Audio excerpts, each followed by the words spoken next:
Okay, as others are making their way on in,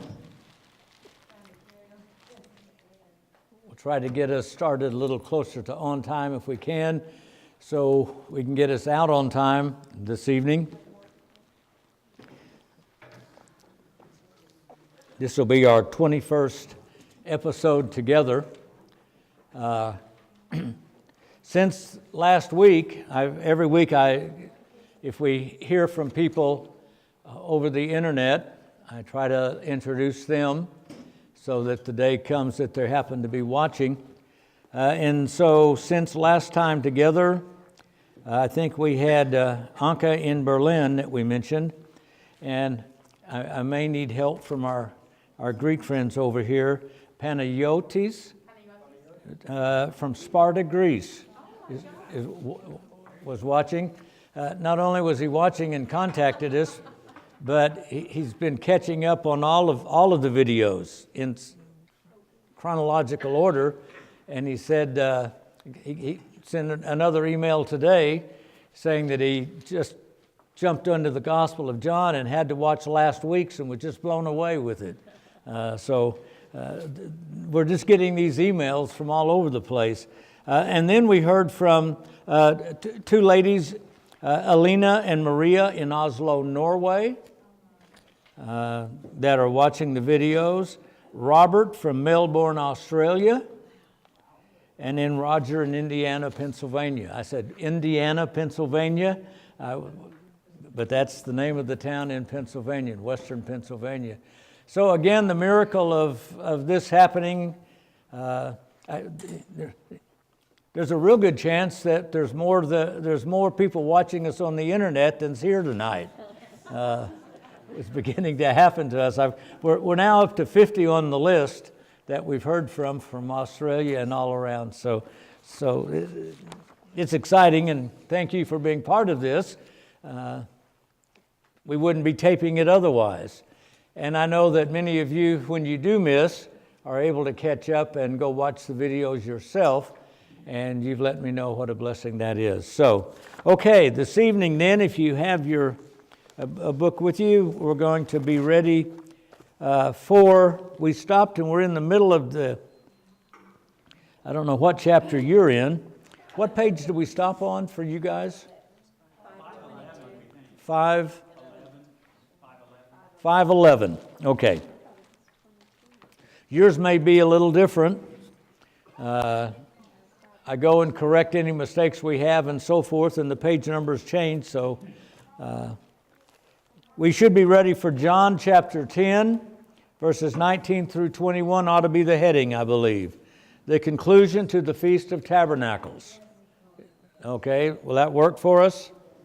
All right. Which puts us in the 10th chapter of John. As you know, the first half of John goes through up to the 12th chapter, and so we're entering into the home stretch, as it were, with John chapter 10, 11, and 12, that we hope to finish then before Memorial Day, and then be able to take the summer off before coming back next September and beginning to move into the second half of John, heavenly things. So, John 10:19, therefore there was a division again among the Jews because of these sayings. And many of them said, he has a demon and is mad. Why do you listen to him? Others said, these are not the words of one who has a demon. Can a demon open the eyes of the blind? The world we are all born into is actually the world of death. The second person of the Trinity has willingly become flesh and dwelt among us. He has died that he might conquer death by his resurrection. In his resurrection, he has become the door and the entrance into the world of life. Those who wish may follow him into the world of life and begin living in life here and now. They can begin to become like God, who chooses to exist as three persons. They can begin to be personalized by God and others and can in turn begin to personalize others. For this purpose we were created. What do you say? Is this the truth? Or is it the ravings of a maniac? What do you say? Can a demon open the eyes of the blind? John 10:22, the Feast of Hanukkah. Now it was the Feast of Dedication, the translation we're using, the Feast of Hanukkah in Jerusalem, and it was winter. And Jesus walked in the temple in Solomon's porch. Then the Jews surrounded him and said to him, "How long do you keep us in doubt? If you are the Christ, tell us plainly." Jesus answered them, "I told you, and you do not believe. The works that I do in my Father's name, they bear witness of me.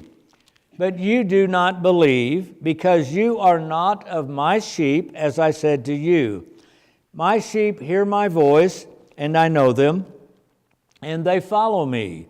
And I give them eternal life, and they shall never perish, neither shall anyone snatch them out of my hand. My Father who has given them to me is greater than all, and no one is able to snatch them out of my Father's hand. I and my Father are one."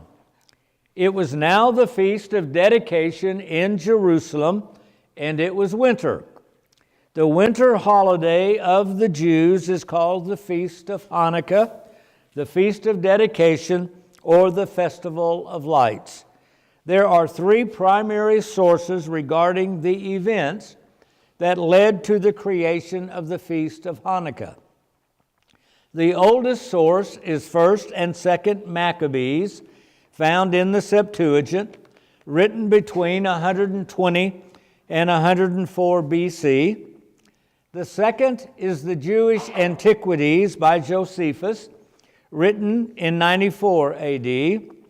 And the third source is the Jewish Talmud, which is a rabbinic commentary on the Jewish Bible that came into existence around 200 to 500 AD. The festival created in 1st Maccabees, chapter 4, verse 59. In your Orthodox study Bible, you'll have Maccabees in it, so you could go look these up. But I've typed it all out here for us, so we don't have to go look. Celebrated the dedication of the altar. The Hebrew word for dedication is Hanukkah, which is the name of the winter festival in the rabbinic literature. Only Josephus refers to the holiday as the Festival of Lights, but without mentioning any oil. When translating Hanukkah into English, translators usually follow Josephus, and Hanukkah becomes the Festival of Lights. But what caused the altar to be rededicated in the first place? In 333 BC, Alexander the Great conquered Palestine on his way to conquering Egypt. Following Alexander's death in 323, his empire was divided among his generals, with Ptolemy ruling Egypt and Palestine, Seleucus ruled Syria and Babylon, and by 187, the Seleucids defeated the Ptolemies, and Palestine passed under the rule of the Seleucids. The Jews in Palestine were divided, with the Hellenistic Jews, the pro-Greek Jews, favoring the Seleucids, and the traditional Jews favoring Egypt. This division within the Palestinian Jews eventually led the Seleucid king Antiochus IV Epiphanes to invade Palestine in 167 BC. There's no exam. Don't start trying to memorize all the dates. Just get the flow of the story.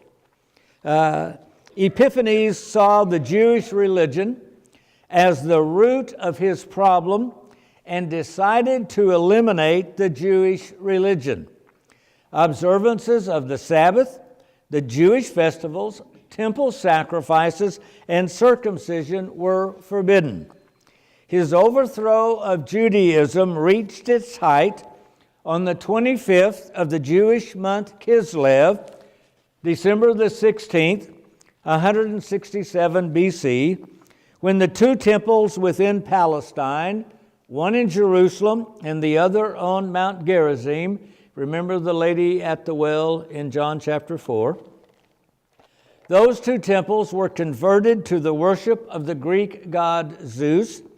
Statues of Zeus were placed in both temples. The customary animal of sacrifice among the Greeks was a pig. Thus, pigs were sacrificed on the altar of the temple on Mount Gerizim and in Jerusalem. This sacrificing of pigs to Zeus was done on the 25th of each month in honor of Epiphanes, who was born on the 25th. This, by the way, is the abomination of desolation spoken of in the book of Daniel in chapter 9:27, 11:31, and 12:11.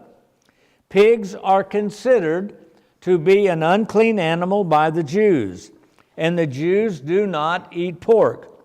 The sacrifice of a pig was therefore blasphemy on two grounds. First, using a pig, and two, sacrificing it to Zeus. All the priests who refused to sacrifice pigs to Zeus were killed. The priest Mattathias refused to participate. He and his sons went into hiding and began an insurgency against the Greeks. Mattathias' son Judah, nicknamed Maccabeus the Hammer, led the military attacks. Others joined the cause, and the Maccabean revolt gained strength.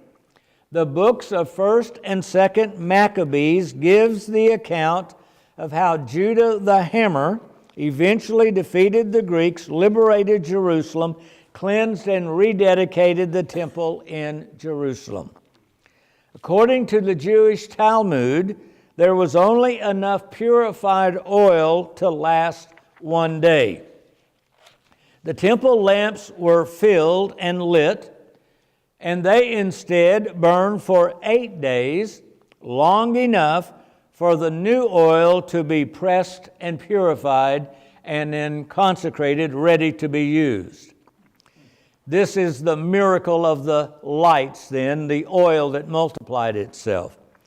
The temple was cleansed, rededicated, and the first sacrifice made on the altar 3 years to the day after its desecration on the 25th of Kislev, 164 BC.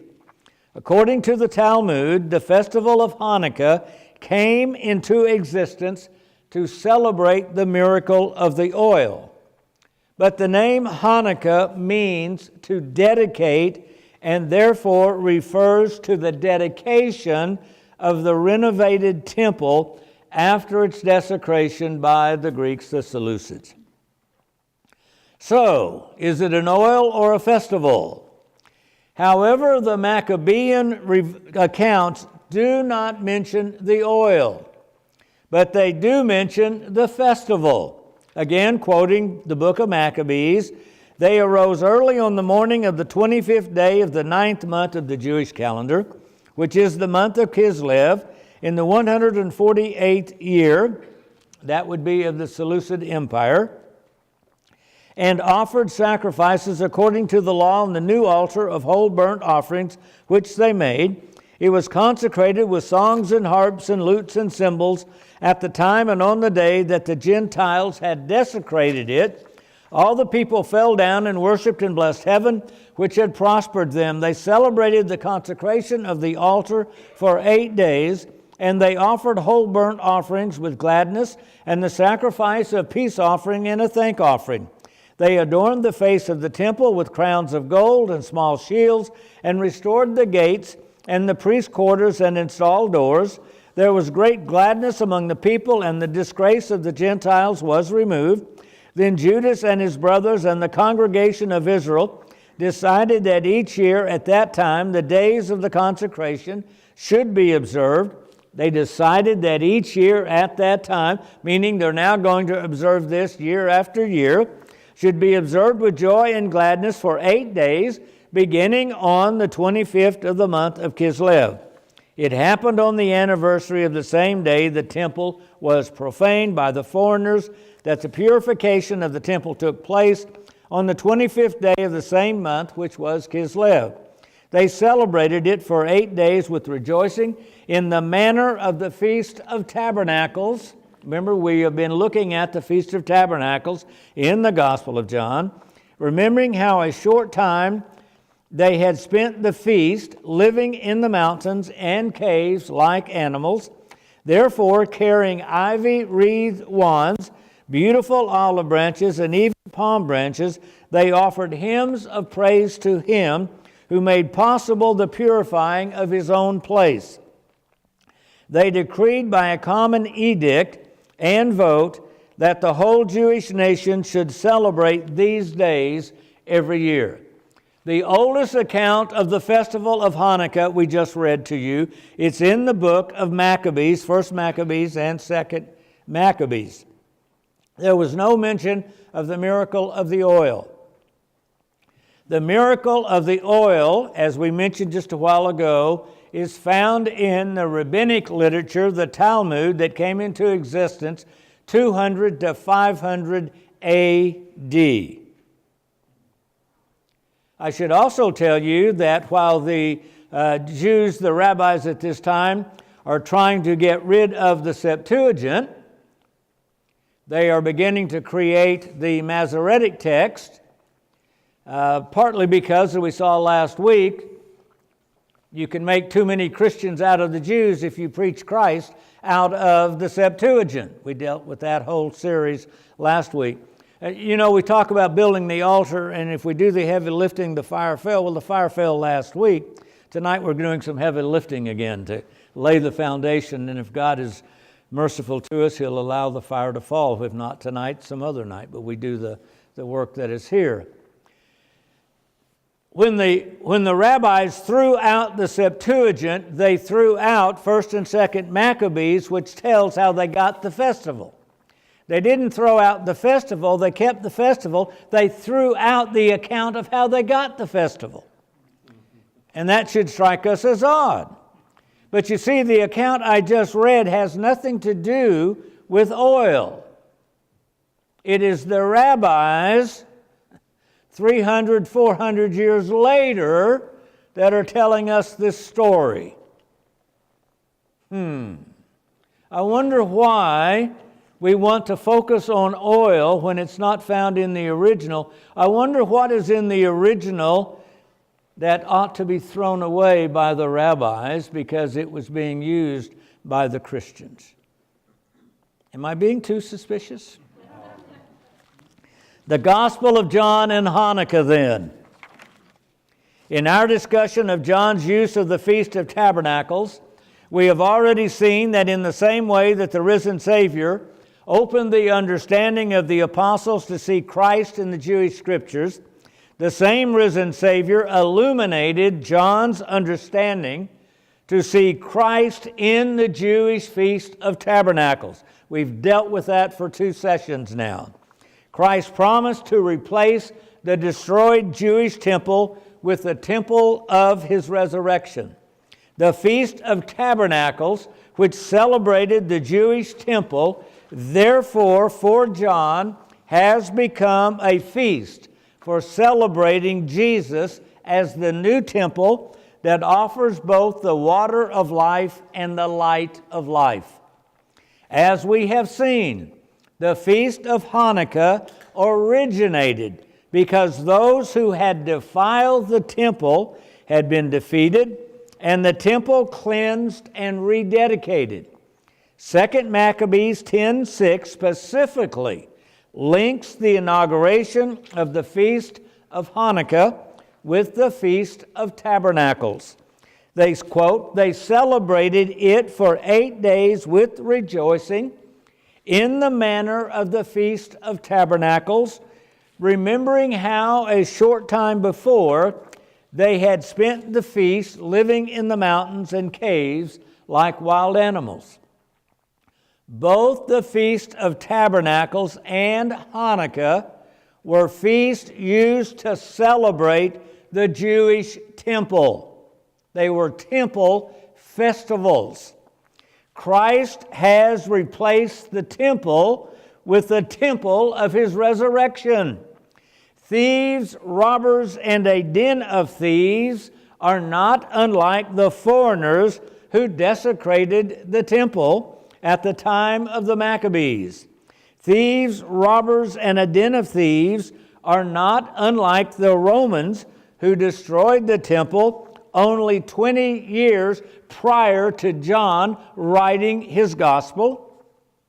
Jews in the first century A.D. would easily associate the parable, "The thieves does not come except to steal and to kill and to destroy," of John 10:10, with "Now it was the feast of dedication in Jerusalem," of John 10:22. They're in the same vicinity.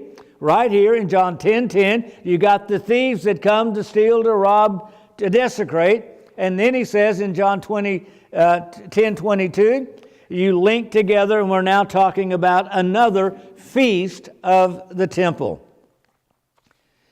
It's not hard to link out then, or to link together the priests that sold out to the Seleucids and sacrificed the pigs for the foreigners. Let us also note that John uses the Greek term agenia in John 10:22. It is the only time the term is used in the New Testament. Now, it was agenia in Jerusalem. Agenia comes from the verb to renovate. Implied in the renovation of a temple would be its consecration, its reconsecration, or dedication. The term agenia is used 3 times in the passage quoted above from Maccabees. But of particular interest is verse 59, which in the Greek Septuagint reads, and we're going to write it in English, of course, "Then Judas and his brothers and the ecclesia of Israel decided that each year at that time the days of the agenia should be observed with joy and gladness for 8 days, beginning on the 25th of the month of Kislev." Now, verse 59 that I just read is usually or often rendered in English this way: "Then Judas and his brothers and the congregation of Israel decided that each year at that time the days of the Feast of Dedication should be observed with joy and gladness for 8 days, beginning on the 25th of the month of Kislev." But again, lost in the English is the term ecclesia, that in the New Testament is always translated as church. Now, we put it correctly: "Then Judas and his brothers and the church of Israel decided that each year at that time the days of the agenia should be observed with joy and gladness for 8 days, beginning on the 25th of the month of Kislev." The Septuagint uses both terms synagogue and church in the Old Testament. Both terms, synagogue and church, were used within Judaism for 250 years before Jesus. The point is this: the Christians did not invent a new name for their gathering together. They used a familiar name already in use within Judaism. The rabbis and the Christians, competing as the continuation of the faith of ancient Israel, both adopted familiar Jewish terms. After the resurrection, the Christian Jews adopted the term church for the name of their gathering together. The rabbinic Jews adopted the term synagogue for their gathering place. The lone exception is found in the book of James, in which the Christian gathering was called a synagogue. But notice that 1 Maccabees uses the term church and not synagogue in association with the Feast of Renovation, Restoration, the Egania. The term church is associated with the newly consecrated temple that replaced the old one desecrated by the Greeks. Likewise, years later, it is the resurrected Christ who has replaced the old destroyed temple in Jerusalem. It is the church created by the risen Savior that has replaced the temple destroyed by the Romans. Now, I don't know if this is coming clear yet, but in Maccabees, it says the church, and they dedicated the church of the Egania. That's the words used, ecclesia and Egania. Now you read the Gospel of John, and he says it was winter, and it was Egania. He's using the same term that you got there, but when you go back and read it in Matthew's, it says the church of Israel. And you link the word ecclesia and Egania together. That's a clue to what John is telling us. You get it yet? Yeah, okay. The church of the Egania, of the dedication of the temple of the Maccabees, is now fulfilled by the church of the Egania, of the dedication of the new temple of the resurrection of Jesus Christ. Woo-hoo! Hanukkah is not a celebration of a memory. Hanukkah is the church celebrating in the present the new temple that has taken the place of the old temple. In other words, both the Feast of Tabernacles and the Feast of Hanukkah are now Christian festivals. They are filled with the presence of the resurrected one. They both proclaim in the present the one whose presence fills and fulfills each festival. Whoa! You see, Christ opened the eyes to understand the Jewish scriptures. He's opened John's eyes to understand the Jewish festivals. And that's why we have the whole emphasis on Tabernacles and Hanukkah in the Gospel of John. He is preaching to the Jews in Ephesus. We've got your festival, guys. Open your eyes and see that it's Jesus Christ that those festivals are talking about. Okay. All right. My sheep hear my voice. I got to keep moving. Okay. My sheep hear my voice, and I know them, and they follow me. Even as 2 Maccabees 10:6 had linked the two festivals together, John unites the Feast of Tabernacles and Hanukkah together by another reference to a shepherd and his sheep we dealt with last week. The use of sheep parables in the first part of chapter 10, which occurs at the Feast of Tabernacles, and the reference to sheep in the last half of chapter 10, which occurs at Hanukkah, creates a thematic unity that bridges and unites the two festivals together. The thief and robbers of John 10:1 and the thief who steals, kills, and destroys of 10:10 are now easily understood as the proponents of false religious systems that promise life but bring death instead. These false religious systems are the ravenous wolves parading in sheep's clothing that Christ spoke of in the Sermon on the Mount. Beware of the false prophets who come to you in sheep's clothing, but inwardly are ravenous wolves. By the time John wrote his gospel, the wolves had come attacking the little flocks of the followers of Christ. The hirelings had run away, but the good shepherd defended his flock, even laying down his life for them. Christ began calling his sheep from the lost sheep of the house of Israel.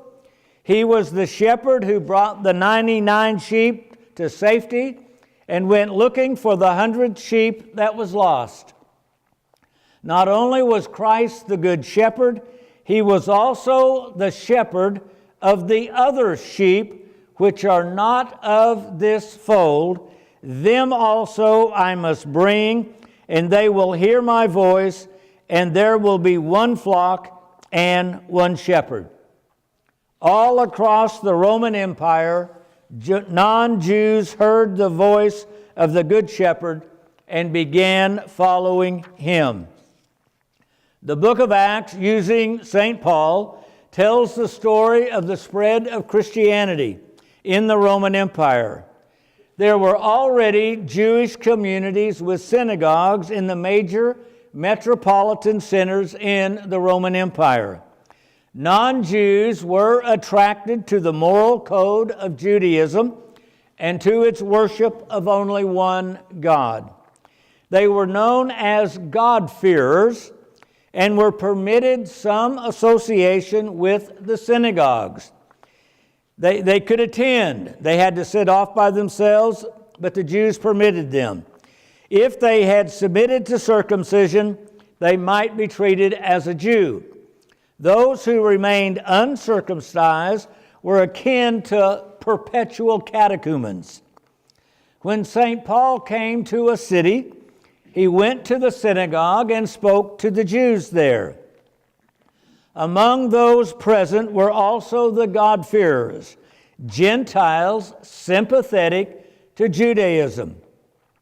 St. Paul's address in a synagogue on his first missionary journey mentions the presence of God-fearers in attendance in the synagogues.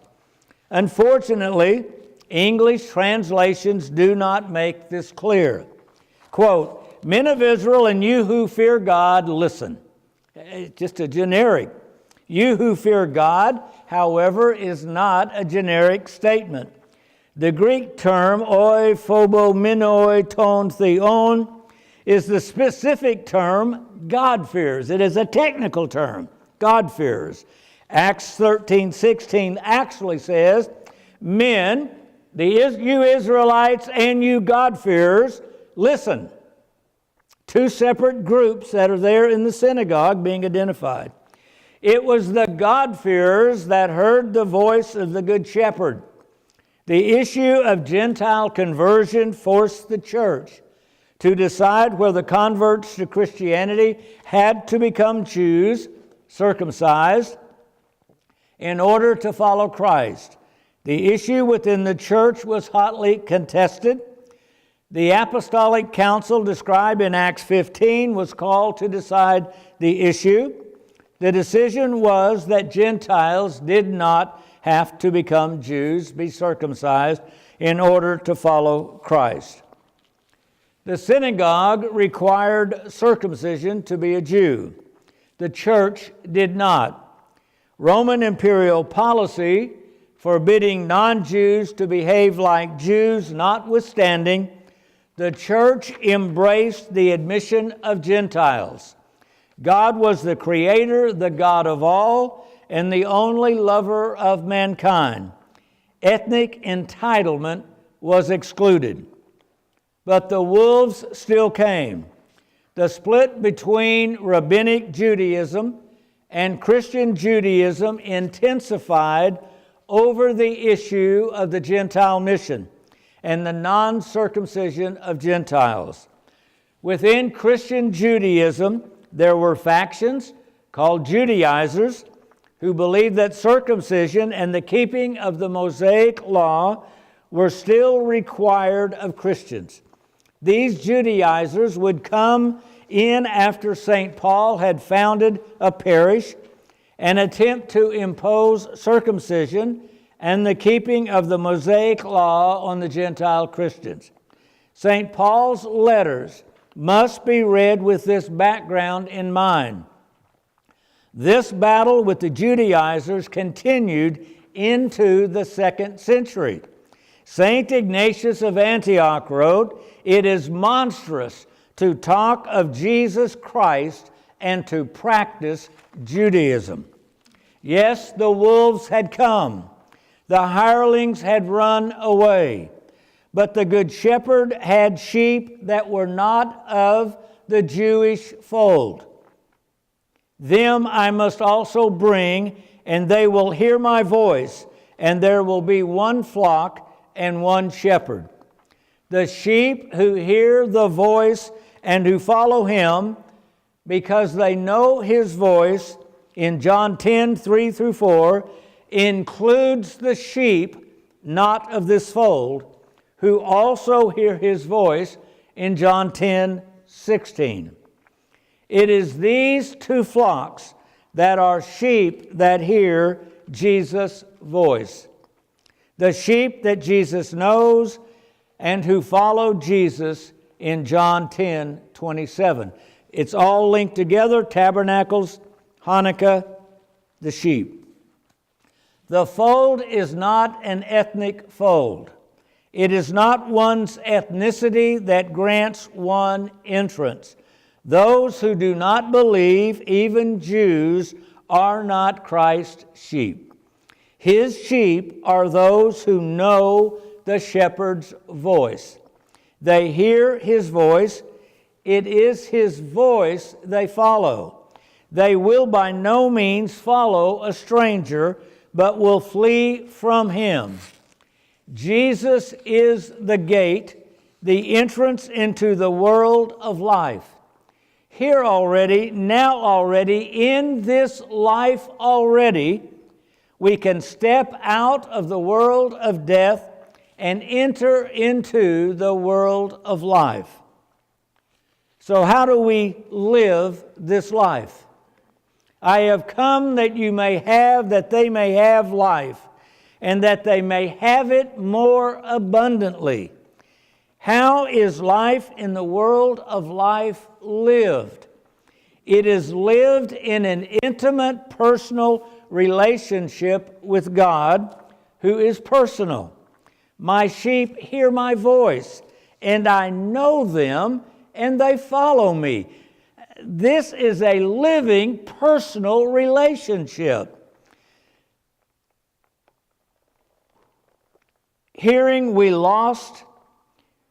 The hearing that we lost when Adam and Eve rejected life and chose to live in the world of death has been restored.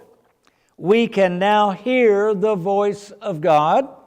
We can know the voice of God. It is his voice we hear, we know, and we follow. We are known by the God who is personal. He calls his sheep by name because I know them. He calls us by name now. He knows us now. He gives us entrance into the world of life now. And I give them eternal life, and they shall never perish, neither shall anyone snatch them out of my hand. He is the good shepherd. We are his sheep.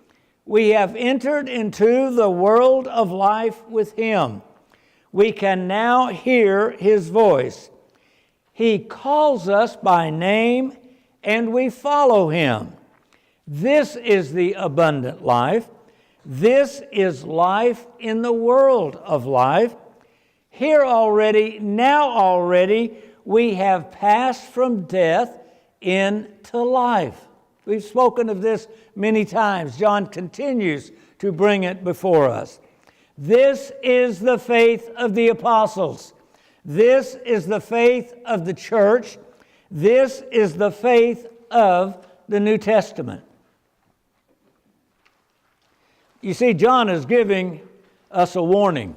This whole 10th chapter, if you haven't caught on yet, He's telling us, watch out for the robbers and the thieves and the ravenous wolves.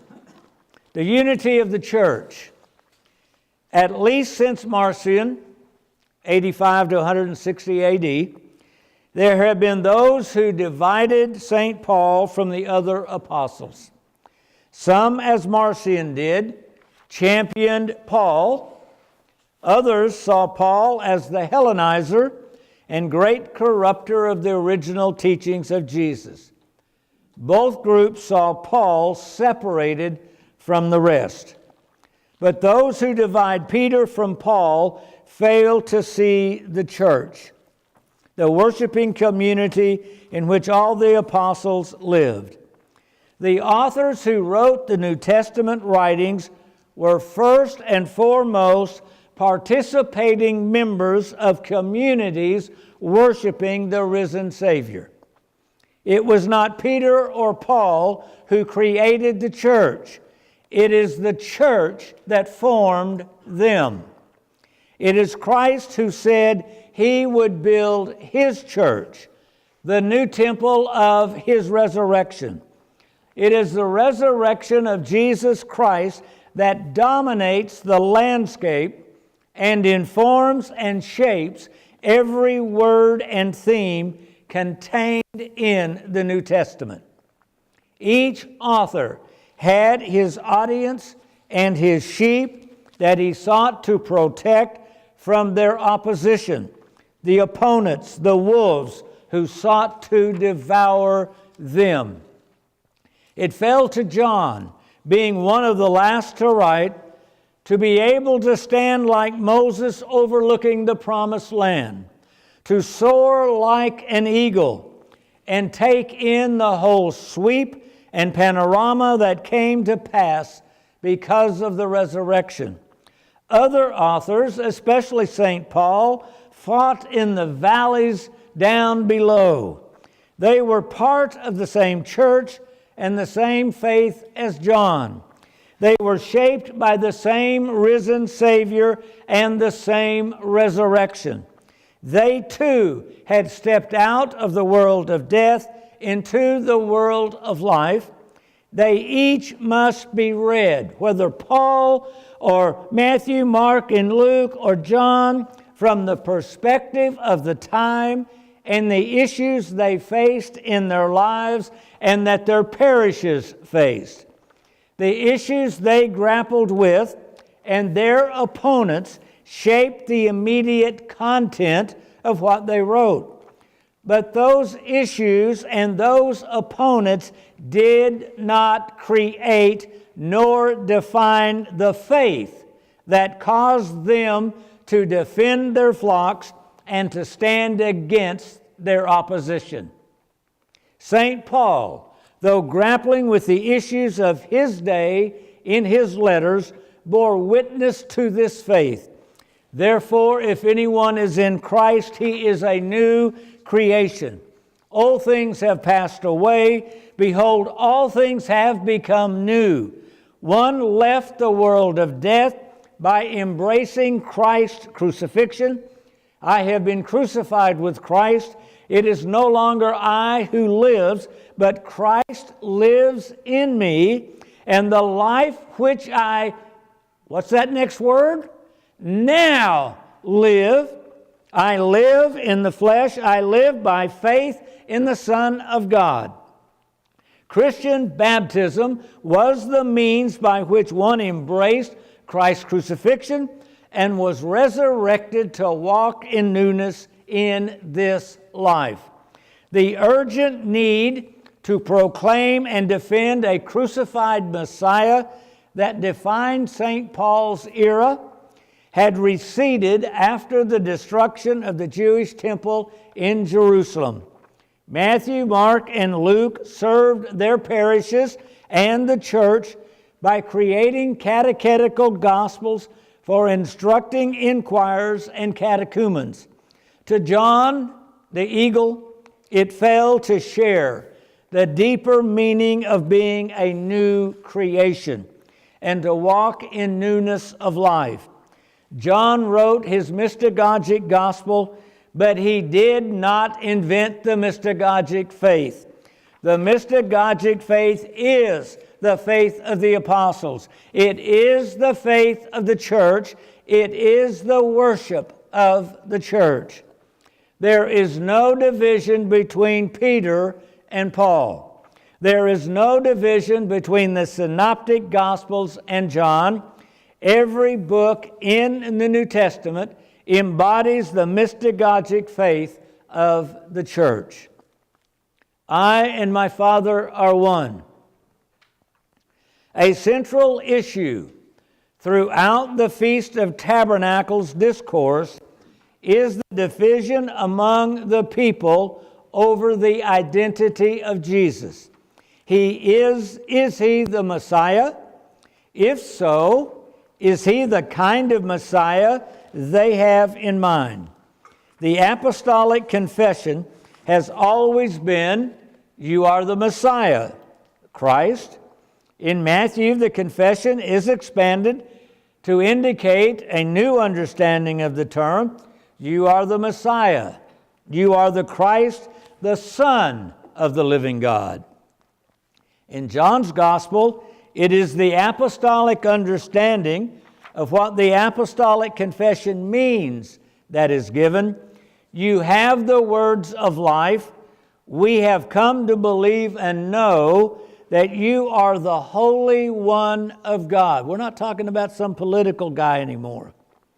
It is not Jesus as the Messiah, but Jesus as the Son of God, the Holy One that occupies John.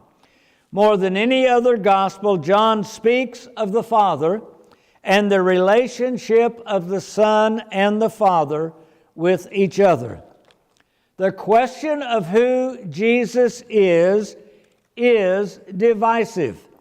It is the crisis of decision.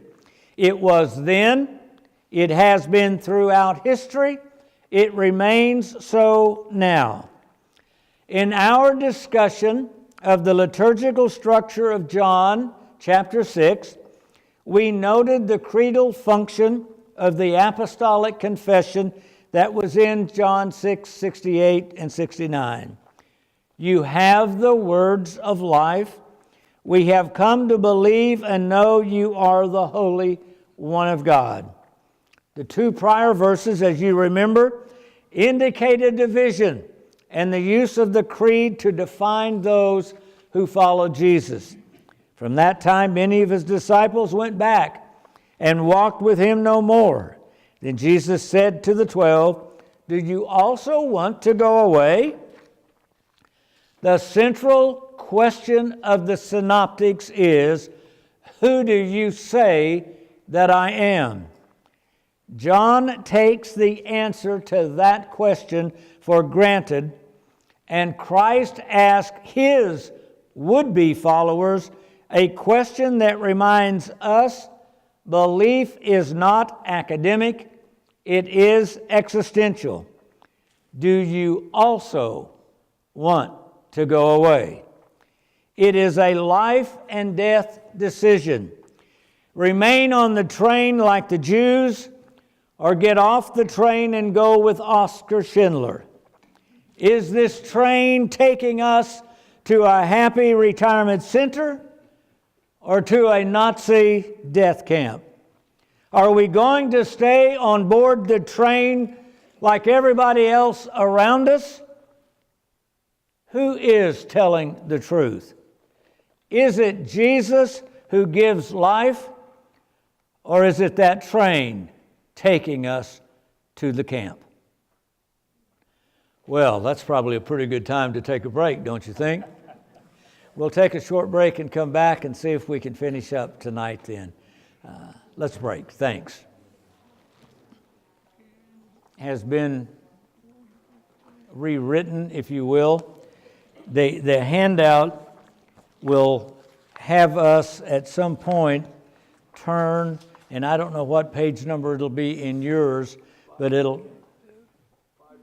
be 528 when this quits? Okay.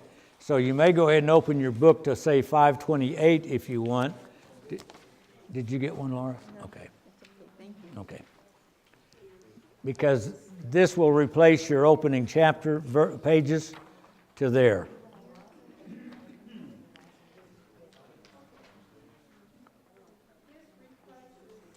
That replaces the beginning of chapter 30 over to wherever it goes back into your book on page 528. Okay. This is not rocket science.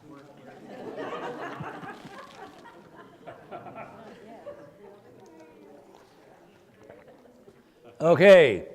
We are going to take an excursus. We're going to take a little side journey.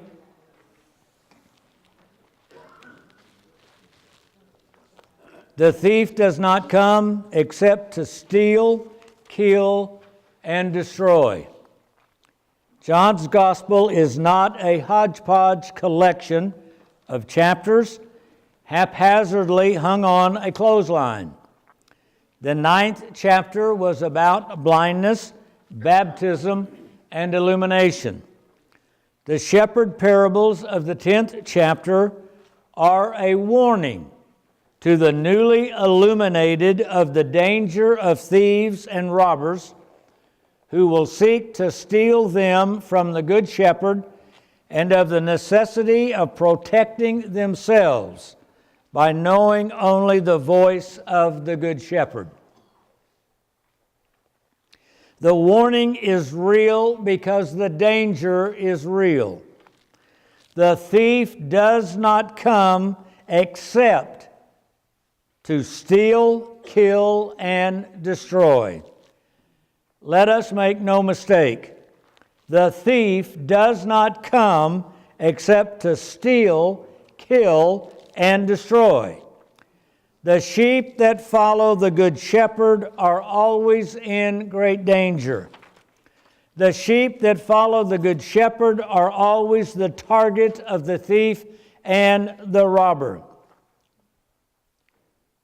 Easy prey for the thieves. Those living in the West are easy prey for thieves for two basic reasons: historical ignorance and gullible susceptibility to conspiracy theories. For the most part, the West views church history as a simple timeline. You've got it there. I've got it on our board. This is the West. You got Jesus, you got the apostles, you got the Catholic Church. That's the only church they've ever heard of until you get the Protestant churches. That's all they know. Now, in order to get through all of this, and let's get out of here on time, I'm going to skip some pages. You'll have to follow with me, and you can go back and fill it in later. So if you'll flip over to page 3 in your document now, you'll get to a new picture where you have in the West, you still have Jesus, you have the apostles, but you have the Catholic Church deemed by the Protestants to be corrupt, deemed by it to be filled with lies. It's hiding the truth from us. It gets kicked out of the picture. Is what happens then in the Protestant churches. They eliminated the Catholic Church and they started their own, as it were. Okay. Flip on over then to the next picture. What the Protestant churches did,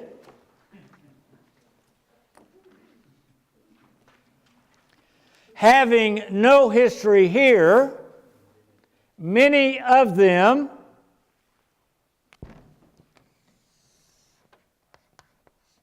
invented a fake history that somehow plugged them back to here.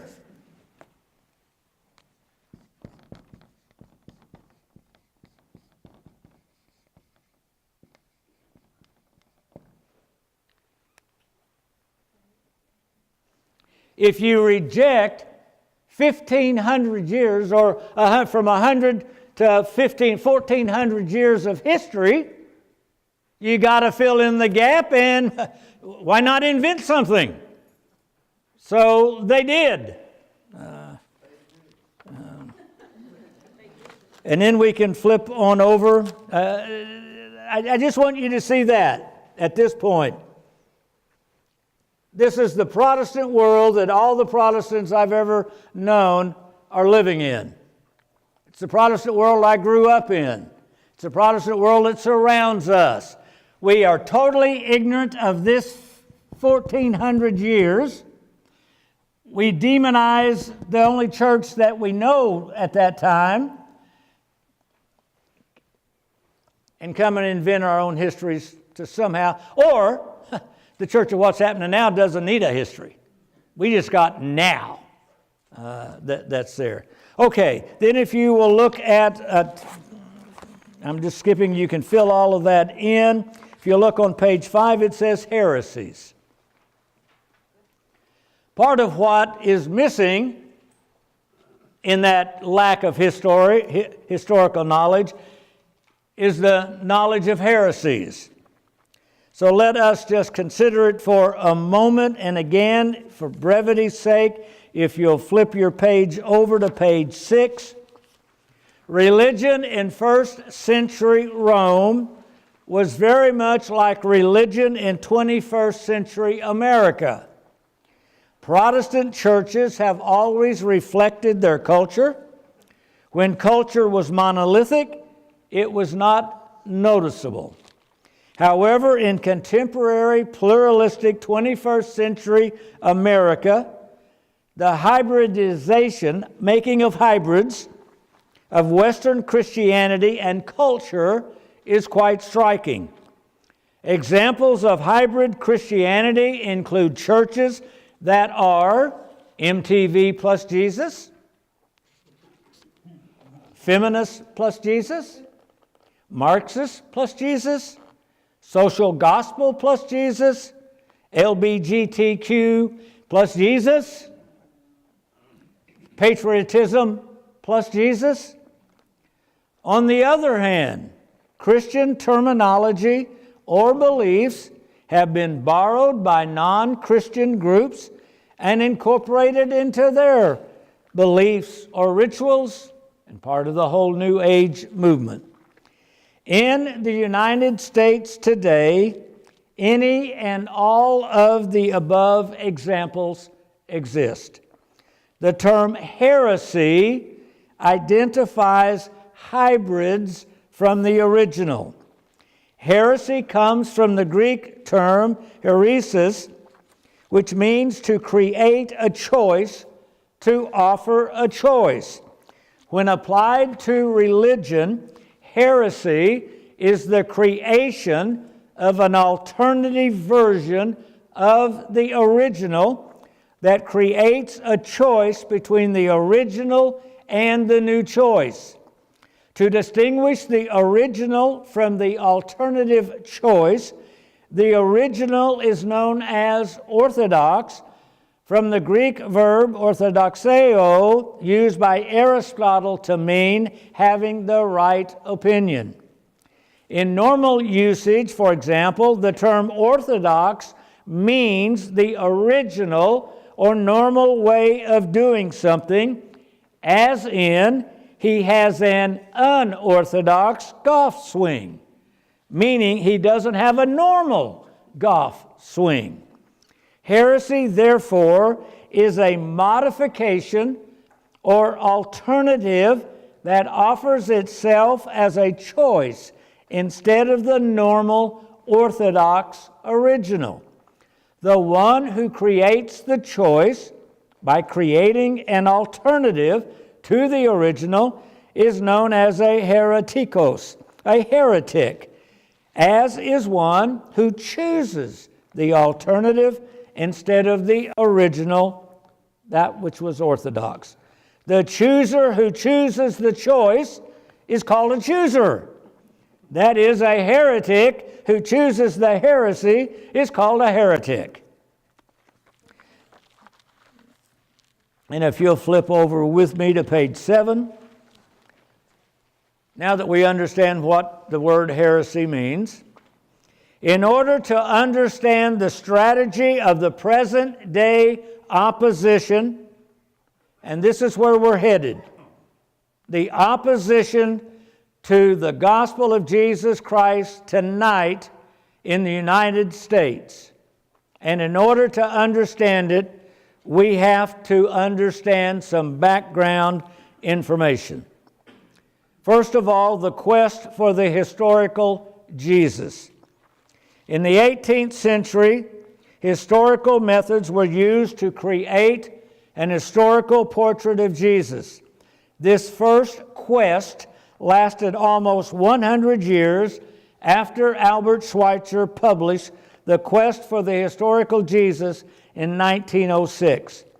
Schweitzer pointed out many of the problems in the methods being used, and the first quest dwindled. A second quest began with a lecture given by German theologian Ernst Käsemann, The Problem of the Historical Jesus, given October the 20th, 1953 at the University of Marburg. The second quest was led by German Protestant theologians who had studied under Rudolf Bultmann or had been trained by his students. The second quest began to wane as the influence of Bultmann began to wane after his retirement and death in 1976. The third quest arose in the 1980s and is currently ongoing. There has been little consensus in the various portraits produced by this third quest. The significant thing to note about these quests is this: by historical Jesus, they mean the events in the life of Jesus between his baptism by John and his crucifixion by the Romans. These quests focus their attention only on the life of Jesus between his baptism and crucifixion. There is no post-resurrection reference to Jesus at all. Brings us then to other versions of Christianity. In 1934, German theologian Walter Bauer published Orthodoxy and Heresy in Earliest Christianity. Due to the coming to power in Germany by the Nazis in the Second World War, Bauer's book had little audience outside of Germany. It was not translated and published into English until 1971. In his book, Bauer puts forth and explores his thesis, namely, in earliest Christianity, orthodoxy and heresy do not stand to one another as primary to secondary, but in many regions, heresy is the original manifestation of Christianity. I'm going to skip over then to page 9. The point is this: beginning in 1934, Bauer asserted an original Christianity never really existed.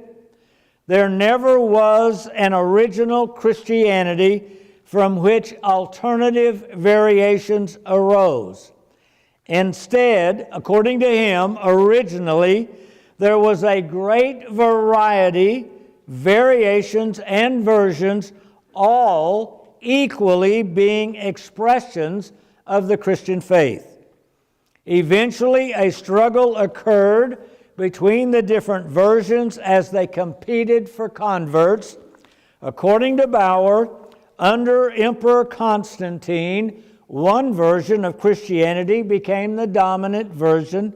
This version claimed the title of Orthodox for itself and declared every other version to be heresy. Of course, what Bauer created was a template for rejecting the Catholic Church, since he's in the West, that's the only bad guy he knows, and celebrating the diversity within Protestantism. using Bauer's template makes the beginning of Christianity look like Protestantism with its diverse, competing understandings of the gospel. In Bauer's system, all versions are equally valid, even as all Protestant versions of Christianity are deemed equally valid within Protestantism. For Bauer, the original competing versions eventually lost to the Creedal Church, backed with Constantine's imperial power. For Bauer, the Creedal Church was the Roman Catholic Church. So, what you do is, we've already begot false histories, fake histories. Well, let's just come back now and do it academically rather than just having some preachers running around in the United States writing these fake histories. So let's come back here and we're going to just have varieties. All equal. What do we have over here with Protestant churches? Varieties, all equal. It doesn't matter which one you go to. They're all, that's the only sin you make as a Protestant is to say you're the only ones. Do you see? All he did was take this and put it here. There never was an original that you could make a heresy from, a hybrid from. There wasn't an original. There wasn't this original, the Catholic Church, that they all split from. Forget the Catholic Church, just throw it away. And they all self-invented themselves. And that's how it must have happened back here. They just self-invented themselves, and they're all equal to each other. Okay, that's the background of the attack that we're under. Now I think you can go to what, page 528, was it? Wherever you are. It should say Nag Hammadi and the Gnostics. Okay, that's what we're looking for.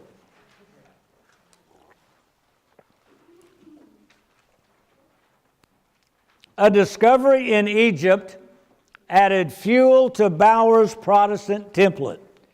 And you're saying, why do I need to know this? Because ignorance makes us gullible to fake history.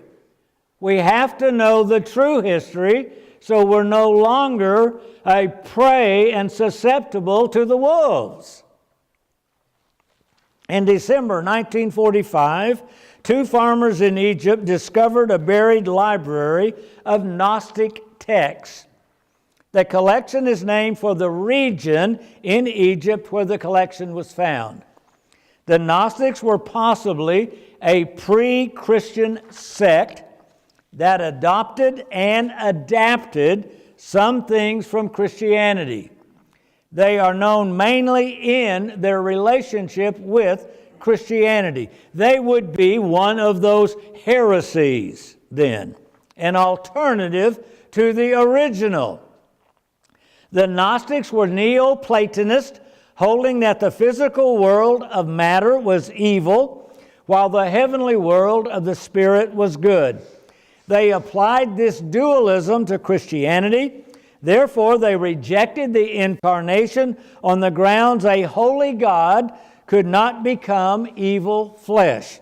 52 of their ancient texts comprise what is called today the Gnostic Gospels, none of which are included in the Christian New Testament. New Testament scholars have argued that in addition to the Judaizers, St. Paul's opponents also included the Gnostics. You got all this in your footnotes at the bottom of the page. Following the end of World War II, influenced by Bauer and the Nag Hammadi discovery, the Bultmannians from Rudolf Bultmann began their second quest. So that's background. Now let's talk about today's attack number one. Others of greater skill have taken on the task of offering a devastating critique of current quests for this historical Jesus. For example, see Luke Timothy Johnson, The Real Jesus. The footnote information is there. John Baer, professor of patristics at St. Vladimir's Orthodox Seminary, has taken up Bauer's challenge in his 3 volumes, The Formation of Christian Theology, The Way to Nicaea, The Nicene Faith, and The Nicene Faith, 2 volumes, 3 volumes in all. He discusses the historical process of creating the creedal church of the ecumenical councils. My task is much smaller: to expose the strategy being used in today's attack on the church. Let me illustrate with a personal experience. When I was a boy, a carnival came to town every spring. In addition to the many rides, there were a variety of booths offering games of skill to win a teddy bear or some other prize. There was ring toss, shooting targets, knocking milk bottles over with a softball. I learned quickly the games were rigged. As I got older, I would stand to one side and watch to see if I could learn how the customer was being cheated. I remember returning from college. As I passed by, a barker from a new game I had never seen called me over.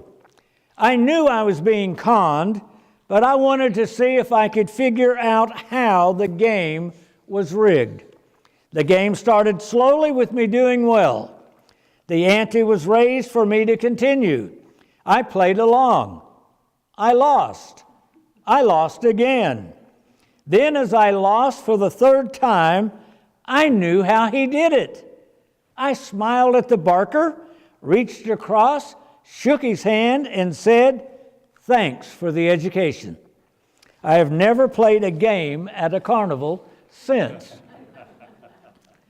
But I played a much more serious game, a deadly game. In seminary, I bought Bauer's book, newly translated by one of my professors at the seminary. I devoured Rudolf Bultmann's books, The Bultmannians and the Second Quest for the Historical Jesus.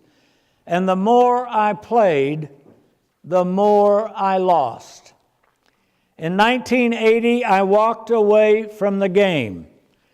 By 1990, I knew how I had been tricked, and I embraced the Orthodox faith. It is from this perspective that I address the strategy being used and how the public and nominal believers are being tricked. Today's attack on the church makes use of Bauer's Protestant template. Today's attack plays upon the public's ignorance of variant, heretical versions of Christianity. The attackers all assume that all variant versions are equal and label all versions as Christian. That's how they do it, first of all. They know you don't know any better, so they're going to call all of that Christian. It's all equal. The attackers play upon the public's bias of conspiracies by the Catholic Church to gain support for whichever heresy is being advocated for them. This one was hidden by the Catholic Church. That big bad Catholic Church, they didn't want you to know about this one, the conspiracy theory. The attackers then are going to call a press conference to announce the discovery of a lost document from one of the variant versions that was supposedly suppressed by the creedal church, the Catholic Church, playing on that anti-Catholic bias in our society. Building on Irving Wallace's book, The Word, published in 1972, Dan Brown, The Da Vinci Code, in 2003, used the genre of a mystery thriller and billed itself, quote, the greatest conspiracy of the last 2,000 years is about to unravel. The conspiracy of Mary Magdalene being the wife of Jesus Christ. The conspiracy. You see how they trick it all? Taking their cue from Wallace and Brown, a host of scholars holding such academic positions as the Wynne Professor of Ecclesiastical History at Harvard University, Divinity School, the Harrington Spear Payne Professor of Religion at Princeton University, and the James A. Gray Distinguished Professor of Religious Studies at the University of North Carolina at Chapel Hill. So we've got Harvard, we've got Princeton, and we've got North Carolina at Chapel Hill, and they have all unleashed a barrage of translations of these Gnostic texts with the term lost, most often found in their newly published titles.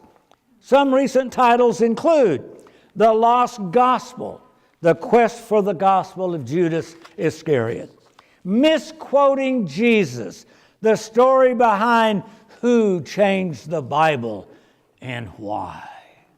Reading Judas, the Gospel of Judas and the Shaping of Christianity. The Gospel of Mary of Magdala.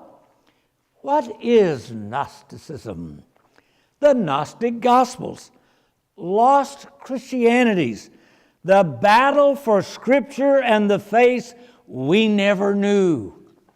Lost Scriptures. Books that did not make it into the New Testament. Notice they're scriptures. Truth and fiction in the Da Vinci Code. A historian reveals what we really know about Jesus, Mary Magdalene, and Constantine. In the same manner that Protestants dishonestly bypass the Catholic Church and seek to trace their roots to the upper room, these modern academics bypass the church, the creedal church within the Roman Empire, and seek to find a Protestantized variety of equally competing versions of Christianity that have wrongly been labeled heresy by the big bad Church of Rome. It is not the upper room in Jerusalem, but the upper room of some esoteric Gnostic group in Edessa or Egypt they look to. They dishonestly hint that the church has hidden these books, suppressing them out of fear of what these books contained. The truth is far different. The Roman Empire was a hodgepodge of religions. The syncretism favored by Alexander the Great had encouraged the spreading of regional religions across his empire and its successor, the Roman Empire. By the time of Christ, a hybridization of many religions existed. Fertility cults, mystery religions, and philosophical groups intermingled, crossbred, and created hybrids. As Christianity spread across the Roman Empire, syncretistic tendencies caused new converts to understand their faith in terms of their old faith. Now, if you think that's strange, all you have to do is have converts today come into our church, and they still bring in a lot of their Protestantism with them. It takes a while, sometimes years, sometimes decades, for converts to get their Protestantism washed out of them. That's true now. It was true in the first century converts out of paganism coming into Christianity. What do you think all those letters Paul wrote was about? Trying to correct all that hybridization they were bringing in with them. New versions of Christianity sprang up as philosophical Gnostics merged their Gnostic mindset with some aspect of Christianity, for example. Some of these new hybrid versions spread into areas before original Christianity got there. Big deal. That doesn't make them right just because that was a hotbed of Gnosticism already, and somebody ran across something from Christ and took it to them, and they liked part of it and stuck it in. Therefore, inside and outside the Roman Empire, for 300 years, original Christianity and various hybrid Christianities struggled against each other. Just like us, we don't bother with all of the, 35,000 Protestant varieties out there today? We just leave them alone. You just leave them alone. It's not up to us to do anything with them. During these 300 years, the various Christianities, the original and the hybrids, created documents, writings. Some writings were letters, others were gospels. None that have been found so far of the heresies are as old as ours. Most of them are 2nd century. All of ours are 1st century. Most of the later heretical, non-Orthodox writings were attributed to earlier Christian persons, such as one of the apostles, or to others known to be part of the story, such as Mary of Magdala, Mary Magdalene. It is important to note that the struggle was between the original and the hybrids as to which was the correct understanding of Christianity. The writings of any group were secondary to the group itself. By rejecting a group, its writings were de facto rejected. We're the original. That's false. We don't care what you wrote. It's none. We don't have. Take it with you. The writings were not suppressed or hidden away out of fear. Get over it. The hybrid writings were simply superfluous. They don't mean anything.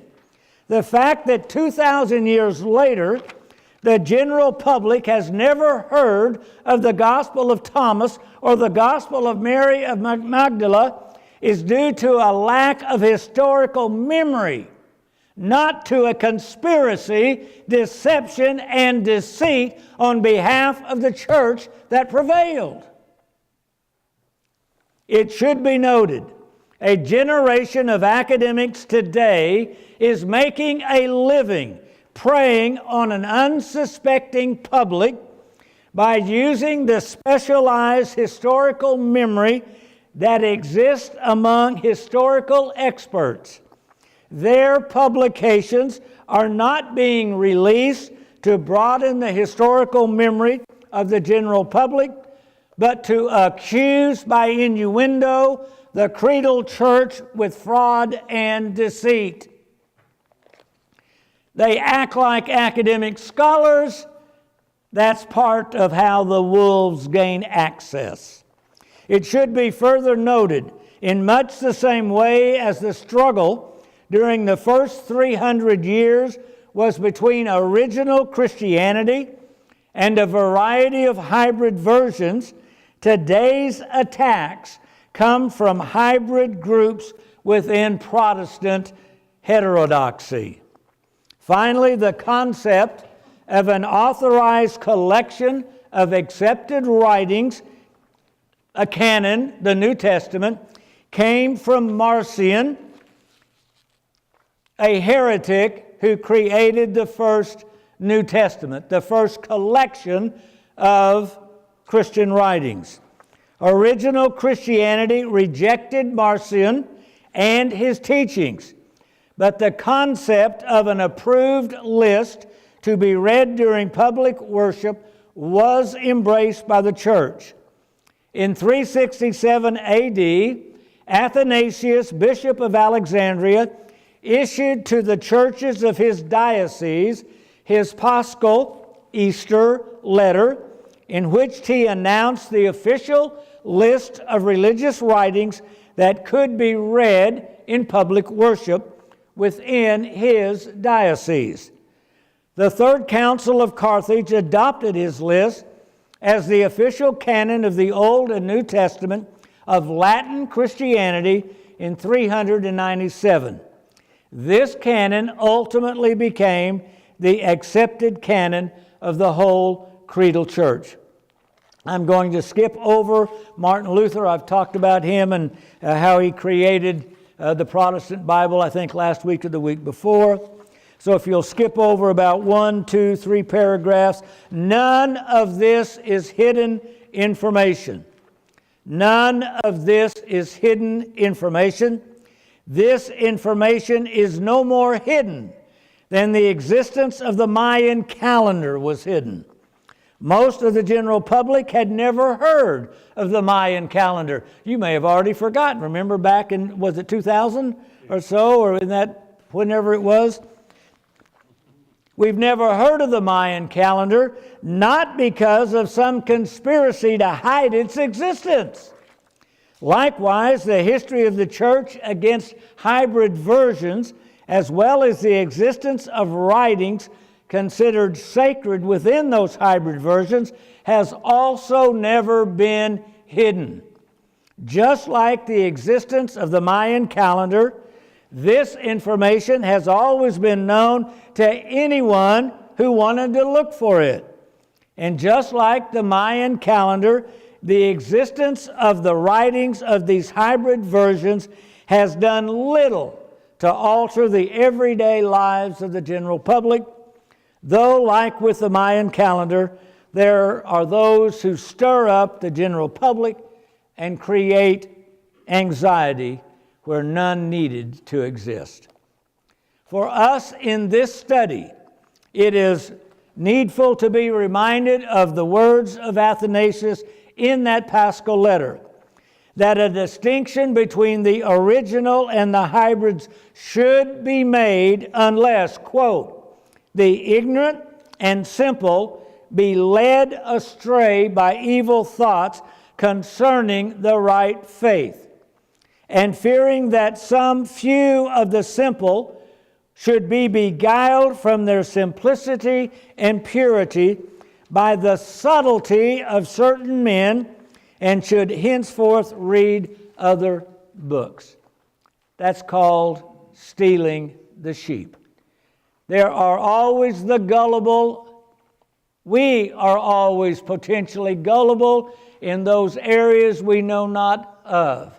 And there are always those on the lookout to gobble up the gullible sheep.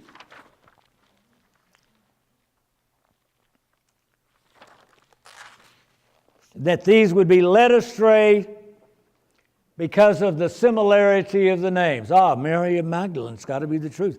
Judas, it's got to be the truth. Gospel of Thomas. Athanasius did not suppress or hide any books. He created a list of books approved to be read in the public worship service. In addition to the 27 that became the New Testament, he included on his list the Didache and the Shepherd of Hermas, 2 books not eventually included in the collection comprising the New Testament. The Didache eventually lost its devotional popularity, as did the Shepherd of Hermas. Copies of the Shepherd somehow were preserved, while all copies of the Didache were thought lost, until a copy was discovered among several manuscripts in the monastery of the Holy Sepulchre in Constantinople in 1873. Both the Didache and the Shepherd of Hermas are today included in the collection of second-generation writings known as the Apostolic Fathers. The point is this: even books acceptable within creedal Christianity have become lost. There are many books that have been lost throughout history because all copies have been lost. Not all were lost by purposeful destruction or hidden or suppressed because of a conspiratorial fear. This attack today plays upon the conspiratorial fear of the Western public by demonizing the creedal church, The real creedal church, the church of the 7 ecumenical councils, inaugurated by the Emperor Constantine at Nicaea in 325. They ignore the historical reality of the Great Schism of 1054 and the separation from the creedal church by the Latin Catholics, leaving the Eastern Orthodox. They demonize, these present attackers demonize everything after Nicaea. They declare, and I'm quoting a recent attack, the first step, however, must be a step backward. We have been traveling down the creedal road of Christendom since the 4th century, when a 1st century insurgency was seduced into marrying its original oppressor. We know that before the 4th century fork in the road, there was but one road. It was the only road, and it did not lead to Rome. If we do not go back to that fork in the road, we cannot go forward. We've got to come back to that fork in the road before Rome. They don't know history. They don't know the Roman church as a separate church didn't come into existence until 1054. They don't know the history, and so they say that road only leads to Rome. They're playing on every Protestant sphere of Rome. They're playing on the Da Vinci Codes, selling 1 million books and $1 million of tickets at the movies over the conspiracy of the big back Church of Rome. They don't know about us, the Church of Jesus Christ. They lump it all together and are hogwashing all over the place, stealing the sheep, making their attack. Implying the creedal church is Roman Catholicism is a none too subtle appeal to latent anti-papalism of Western Protestantism. They further demonize the creedal church by playing upon the conspiratorial fears of the Western general public by accusing the church of hiding and suppressing books that would be damning to the creedal church if they were ever read. Implying there was a fork in the road that can be taken other than the one the creedal church took is the trick historically employed by all Protestant groups who invent a history that bypasses, in their case, the Roman church and tries to find its roots prior to 325. To imply the conspiracy of the creedal church, they point to the writings of these ancient hybrid versions of Christianity against the original Christianity, which the original Christianity struggled and ultimately defeated within the Roman Empire with the 7 ecumenical councils. This is the hidden and ultimate goal of this attack. By demonizing creedal Christianity, the current attack returns everything to the chaotic days of the first 300 years in order that they can then create their own version of Jesus and still call it legitimate Christianity. They are imposing a Protestant blueprint on the hybridization that existed in the 300 years before Nicaea, so that they can offer themselves as a legitimate alternative to the original Christianity that became the creedal church of Nicaea. So attack number 1 is to demonize the creedal church, and the attack number 2 is to present their new version of Jesus. After centuries of being told, I'm quoting one of the new attackers who happens to live in Oklahoma City and wrote this, after centuries of being told that Jesus saves, the time has come to save Jesus from the church. we have time to finish this, today's attack number 2. The founding father of today's attack was the author of the Declaration of Independence and the third president of the United States, Thomas Jefferson.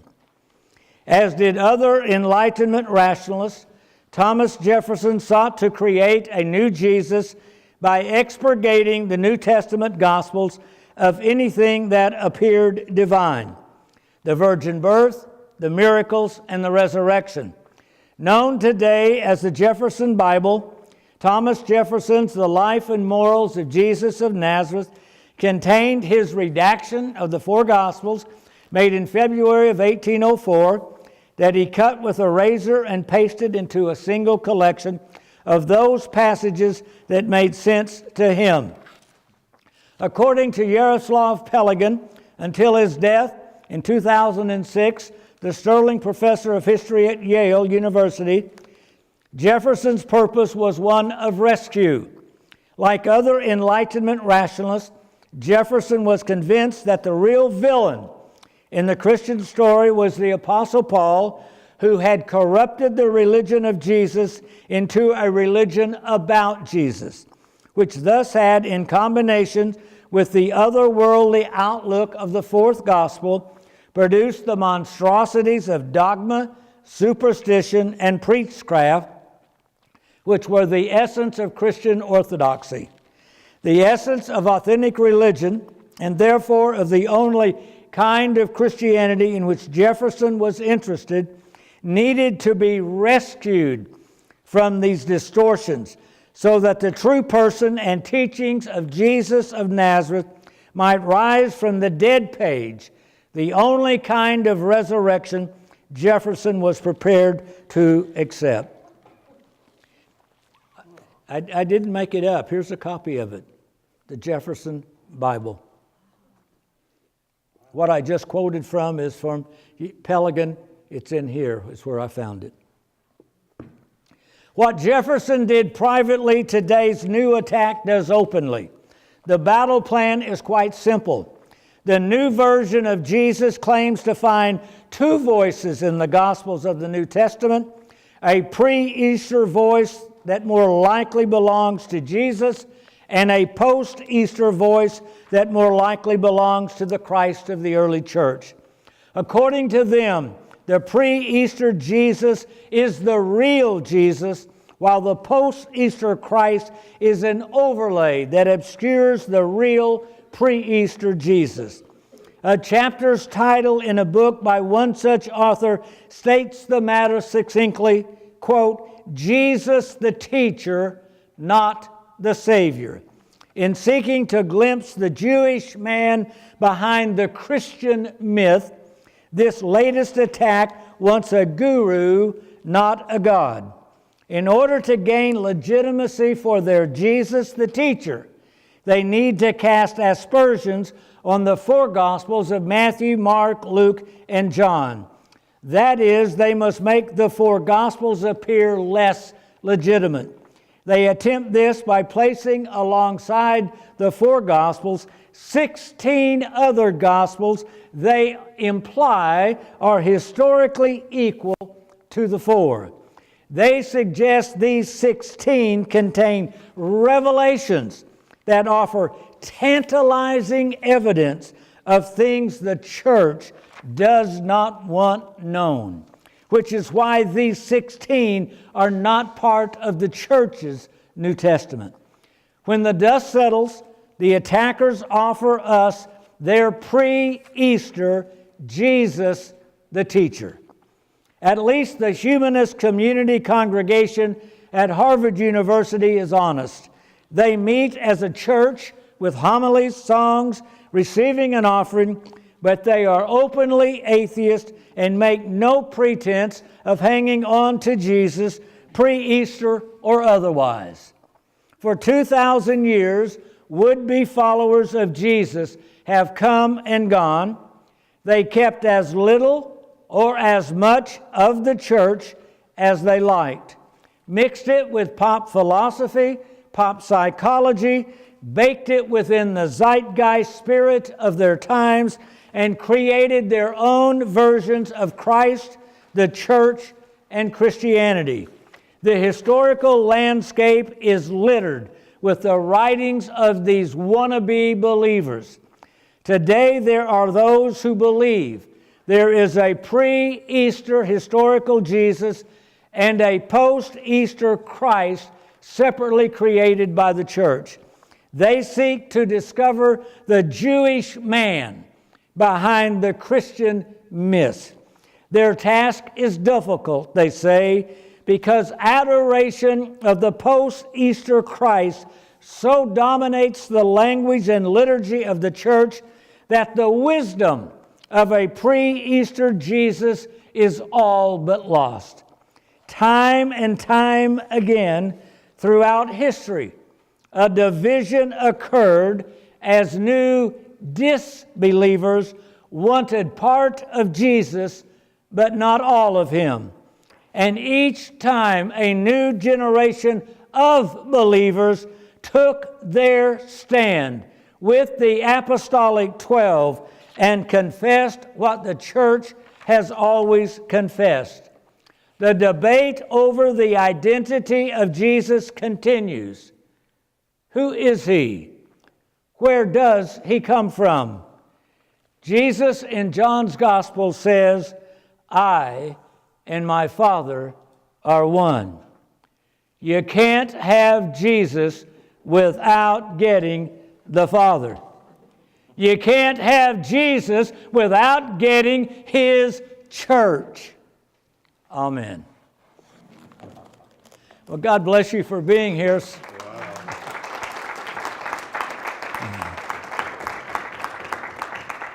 Amen. God bless you. We'll be back again, same time, same place next week.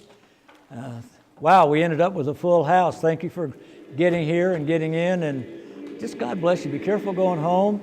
And we'll do it again next week.